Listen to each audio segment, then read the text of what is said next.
নমস্কাৰ, মই নয়নমণি। আজি ভিডিঅ'টোত আপোনালোকে স্ক্ৰীন প্ৰিণ্টিঙৰ চিলভাৰ কালাৰ কেনেকৈ মিক্স কৰোঁ সেইটো দেখা পাব। আৰু এয়া মই চিলভাৰ কালাৰ লৈ লৈছোঁ 1 লিটাৰৰ, আৰু সেইটো 200 গ্ৰামৰ টেমা হয়। 200 গ্ৰামৰ দুটা খালী টেমা লৈ লৈছোঁ। মই যিহেতু বহুত বেছিকৈ কৰোঁ কাপোৰ, সেইবাবে একেলগে মিক্স কৰোঁ। আৰু মোক এনেকুৱা সৰু 200 গ্ৰামৰ টেমাৰে নহয়, আচলতে এনেকুৱা 1 লিটাৰ লৈ আনিছোঁ, চিলভাৰ আৰু মিডিয়াম। আৰু চিলভাৰত বহুতে ৰেডি মিক্স লিখা থাকে কাৰণে মিডিয়ামটো মিক্স নকৰাকৈ কৰে, কিন্তু মই মিক্স কৰিয়ে কৰোঁ, সেইবাবে মোৰ কালাৰ নাযায় যিমান ধুলেও। আৰু মই ইয়াতে যিহেতু মই সদায় মিক্স কৰাৰ নিচিনা মোৰ আৰু ইমান বছৰ ধৰি কৰি আছোঁ, সেইবাবে মোৰ অভ্যাস হৈ গৈছে। কিমানটো কি লাগিব মই আন্দাজতে ল'ব পাৰোঁ। আপোনালোকে যদি প্ৰথম কৰিছে, যিসকলে প্ৰথম কৰিছে তেওঁলোকৰ বাবে কৈছোঁ, আপোনালোকে 2 চামুচ চিলভাৰ কালাৰ ল'লে তাৰ লগত 1 চামুচ মিডিয়ামটো ল'ব, আৰু ৰিডিউচাৰ অইল 1 চামুচ ল'ব। আৰু মই প্ৰথমত দেখুওৱা ধৰণে প্ৰথমে চিলভাৰ কালাৰটো তেনেকৈ মিক্স কৰি লৈ ল'ব, মানে চামুচখনেৰে গোটেই কালাৰখিনি মিক্স কৰি ল'ব। তলৰ ফালে কেতিয়াবা গোটাৰ নিচিনা হৈ থাকে, সেইবাবে দেখিছেনে মই ইয়াতে যিমান পৰিমাণৰ চিলভাৰ লৈছিলোঁ তাতকৈ অলপ কম পৰিমাণৰ মিডিয়ামটো লৈছোঁ, আঠাটো। আৰু এইটো মিক্স কৰাটো আচলতে জৰুৰী। এতিয়া কিছুমানে ৰেডি মিক্স লিখা থকাৰ কাৰণে মিক্স নকৰাকৈও কৰে, সেইটো নিজৰ নিজৰ কথা। মই যেনেকৈ শিকিছিলোঁ আপোনালোককো তেনেকৈ মই সেইকাৰণে দেখুৱাইছোঁ। আৰু এইখিনি ভালদৰে অলপ সময় মিক্স কৰি থাকিব লাগিব, যেতিয়ালৈকে মানে মিডিয়াম আৰু হেৰিটো মিক্স হৈ নাযায়, চিলভাৰ কালাৰটো। আৰু এইখিনি মিক্স কৰি হোৱাৰ পিছত ইয়াতে আমি ৰিডিউচাৰ অইলো দিব লাগিব।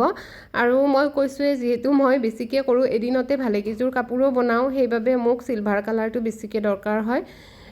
আৰু এয়া চাওক, ৰিডিউচাৰ অইলটো মই এনেকৈ আন্দাজতে ঢালি লৈছোঁ। যিহেতু মই কৈছোঁৱে মোৰ ইমান বছৰ ধৰি কৰিলোঁ, মোৰ অভ্যাস হৈ গৈছে। মই এনেকৈ যে 200 গ্ৰামৰ টেমা যে মিক্স কৰি ল'লোঁ, এই দুটা মোৰ এসপ্তাহে নাযায় বাৰু। এটা টেমা এদিনতে শেষ হয় কেতিয়াবা, যদি চিলভাৰ কালাৰৰ অকল চিলভাৰ কালাৰৰে কাপোৰ কৰোঁ তেতিয়া। আৰু এইখিনি ভালদৰে মিক্স কৰি লৈ পেলাই আমি কালাৰ কৰিম। আৰু এইখিনিতে কৈ থওঁ, যিসকলে স্ক্ৰীন প্ৰিণ্টিং কিট এতিয়াও মানে লোৱা নাই, ল'ম বুলি ভাবি আছে, মোৰ পৰা ল'ব পাৰিব। মই বাৰু স্ক্ৰীনত নাম্বাৰটো দি থৈ দিম, আৰু ডেছক্ৰিপশ্যনতো দিয়া থাকিব। সেইটো নাম্বাৰত আপোনালোকে হোৱাটছআপ কৰি স্ক্ৰীন প্ৰিণ্টিং কিটসমূহ অৰ্ডাৰ কৰিব পাৰিব, আৰু ঘৰতে এযোৰ খুব ধুনীয়া মেখেলা চাদৰ বনাই ল'ব পাৰিব।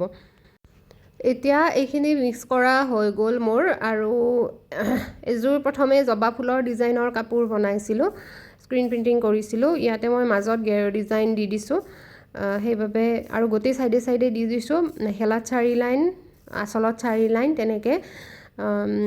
আপোনালোকে কাপোৰো মোৰ পৰা অৰ্ডাৰ কৰিব পাৰে, আৰু একেবাৰে ইজি হয়। দেখিছেনে যেনেধৰণে ভিডিঅ'ত দেখুওৱা হৈছে, মই বাৰু অলপ স্পীড কৰি দিছোঁ, ভিডিঅ'টো দীঘলীয়া হয় কাৰণে।